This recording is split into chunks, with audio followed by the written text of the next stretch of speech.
Assalamualaikum warahmatullahi wabarakatuh. Welcome everyone to our decision science video presentation. In this video, we will explain about decision science in Islamic perspective, and our group had been selected 2 techniques for this presentation. Here is my team members that consists me myself Muhammad Hazril Hanif, Nur Asma, Nur Aisyatun Nisa, Nur Aliyah Faika, and Nur Anissa Najwa. All of us from section 1. The first technique is decision analysis. The technique can be supported by Surah Al-Hajj, verse 18, which means, O believers, be mindful of Allah and let every soul look to what deeds it has sent forth for tomorrow, and fear Allah, for certainly Allah is all aware of what you do. This verse, as explained by Ibn Kathir, is a powerful reminder to remain conscious of our actions. It calls believers to practice taqwa or God consciousness and to live responsibly. It encourages every soul to examine their actions and think about the eternal consequences. Essentially, life is a test, and we are urged to make choices that benefit us in the hereafter. The Quranic verse can be related with decision-making process. When a decision maker faces choices, the environment depends on how much is known about the future, which is the state of nature. Firstly, decision-making under uncertainty. It is when the decision maker does not know the probabilities of future outcomes. There is no data or past trends to guide probability estimates. The second one is decision-making under risk, which is the decision maker knows or can estimate probabilities of outcomes.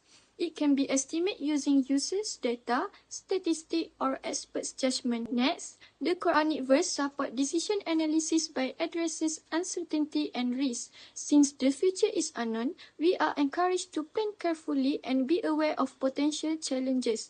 It also emphasizes rational foresight. The phrase, let every soul look to what it has put forth, remind us to evaluate the consequences of our actions before making decisions. Lastly, the verse stresses accountability and transparency. As Allah is acquainted with what we do, it serves as a reminder that every decision is known and will be judged, promoting honesty and responsibility. Now, let's take a look at the illustration. This is Amina. She just finished high school and has a big decision to make. Should she study engineering, business, or art? The future job market is uncertain due to rapid technology changes. She doesn't know what the future holds. That's called decision-making under uncertainty. She cannot simply choose the study field. She thinks, what if I choose the wrong one? But later, she finds career data. Now, she can guess the chances of success. This becomes decision-making under risk. While thinking, she remembers a verse from the Quran. Let every soul look to what it has put forth for tomorrow and fear Allah. She realized this isn't just about numbers. It's about making a smart, ethical, and responsible choice. Second Quranic verse that support the underlying concept of decision analysis technique is Surah Al-Imran verse 159. Consult them in matters, then when you have taken a decision, put your trust in Allah.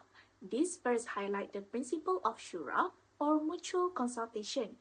Even though Prophet Muhammad was divinely guided, Allah still commanded him to consult his companions when making a decision. According to Asbabun Nuzul, Surah Al-Imran verse 159 was revealed after the Battle of Badr when the Prophet Muhammad consulted Abu Bakr and Umar about the fate of the prisoners of war. This act of seeking advice led to the revelation, where Allah emphasizing the importance of shura in leadership and decision-making, even for the Prophet. It highlights that involving others and making thoughtful decisions is a valued principle in Islam. Next, there are two main concepts we can extract from the verse. First is shura. Shura means consultation. In decision science, this reflects the idea that discussion and group input are essential before choosing the best decision. Second is ethical aspect. Islam teaches us to make choices that are fair, justice, and are always in line with Islamic teaching. This means our decisions should not just be logical or beneficial, but also morally right. One of the key tools in decision analysis is the decision tree. A decision tree is a visual tool used to help in making structured decisions. It shows different choices and how each choice leads to different possible outcomes. This technique is especially helpful when we are facing complex decisions.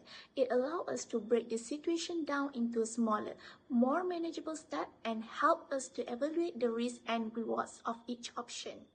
For example, a business uses a decision tree to decide whether to launch a new product or not.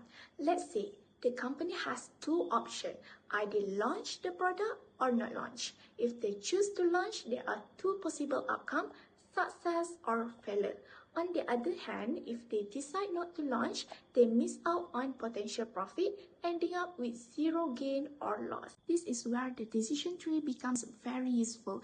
Each choice and its potential outcome is clearly. This allows decision makers to see the entire scenario, compare risk and benefit, and make a decision that is not only logical but also well structured.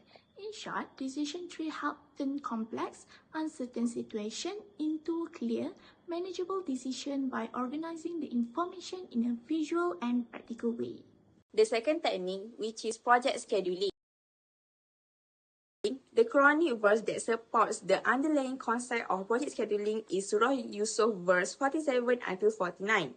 Joseph replied, "You will plant grain for 7 consecutive years, living in the year whatever you will harvest, except for the little you will eat.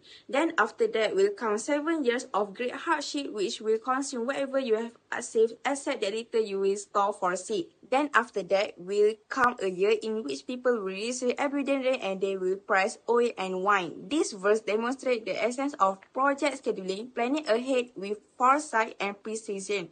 It involves breaking down a long-term goal into clearly defined phases with specific objective and resource allocations. Asbabun Nuzul of Surah Yusuf is that some companions of Prophet Muhammad requested different type of content from Quran, first asking for narrative, then for statement, and then something in between.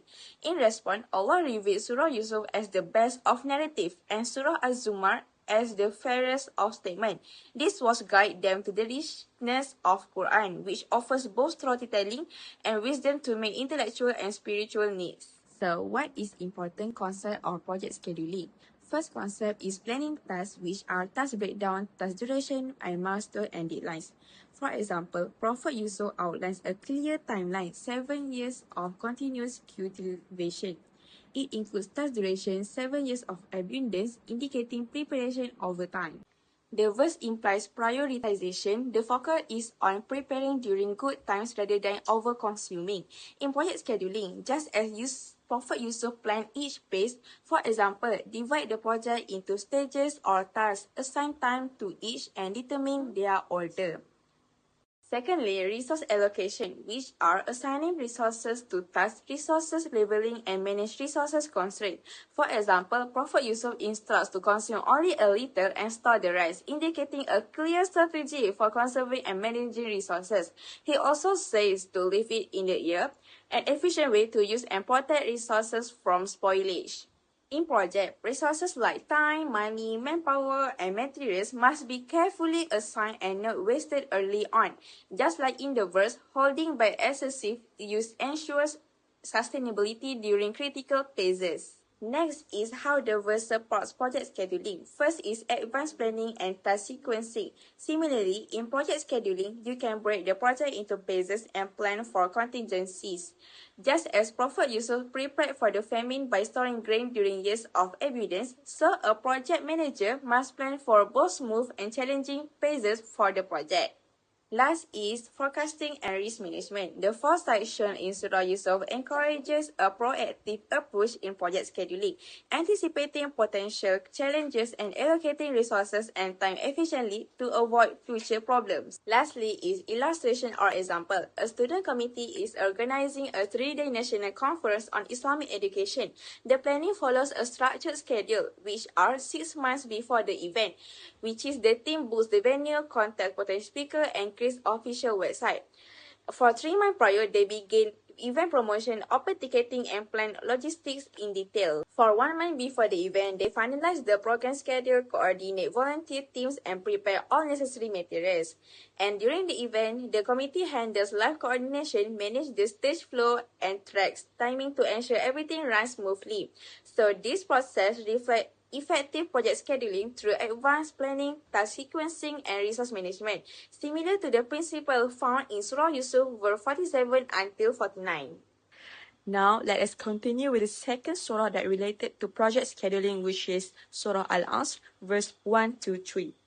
The translation are, by time, indeed mankind is in loss, except those who believe, do righteous deeds, encourage truth, and encourage patience. Now, let us reflect on the tafsir of Surah Al-Asr as explained by Imam Ibn Kathir.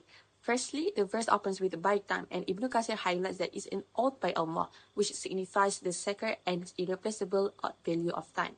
Secondly, the surah reminds us that time is passing quickly and the most people are in state of loss, unless they take meaningful action. This loss, as described by Ibn Kathir, includes both worldly failure and spiritual failure, such as neglecting one's faith. The tafsir also brings forward 4 key qualities that save us from this loss, which is faith, righteous action, encouraging truth, and patience qualities. These 4 values reflect a complete Islamic framework for productivity and success, not just in personal life, but also in how we manage time, tasks, and even professional projects. Now, let's go through 2 important techniques used in project scheduling, especially when managing time and tasks effectively in a structured project. Firstly is project evaluation and review technique, PERT.